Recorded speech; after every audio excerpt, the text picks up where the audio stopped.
নমস্কার। নমঃ বাস্তু পুরুষ নমস্তে বস্তু ভূসজ্জা নিরত প্রভ মহদ্গৃহং ধনধান্যাদি সমৃদ্ধং কুরু সর্বধাম। আজকে আমি আলোচনা করব পুণ্যক বাস্তু নিয়ে। এই জমি পশ্চিম দিক ও নৈಋত কোণের মাঝখানে সবথেকে উঁচু হয়, পূর্ব দিক ও ঈশান কোণের দিকে সবচেয়ে নিচু হয়।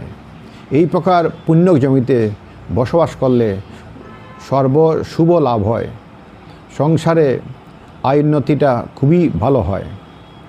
আমাদের এখানে ঘরের এনার্জি ওরিয়েন্টেশন প্রোগ্রাম করা হয়।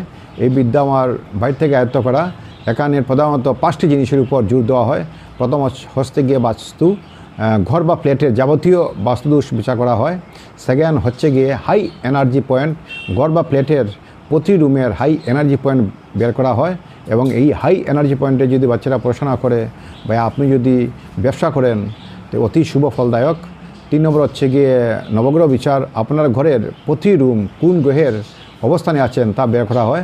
4 নম্বর হচ্ছে গিয়ে আয়াঙ্ক এবং ব্যয়াঙ্ক, আপনার সম্পূর্ণ ঘরটি আয়ভাব বেশি না ব্যয়ভাব বেশি, অর্থাৎ এই ঘর দ্বারা আপনার টাকা পয়সা আয় হবে না টাকা পয়সা নাশ হবে সেটিও বিচার করা হয়। 5 নম্বর হচ্ছে গিয়ে ভূমি দোষ, আকৃতিগত দোষ, অবস্থানগত দোষ এবং ঘরের নাক বিচার ইত্যাদি করা হয়। ডাক্তারি ভাষায় বলতে গেলে এটাকে বলা হয় ঘরের এমআরআই করা।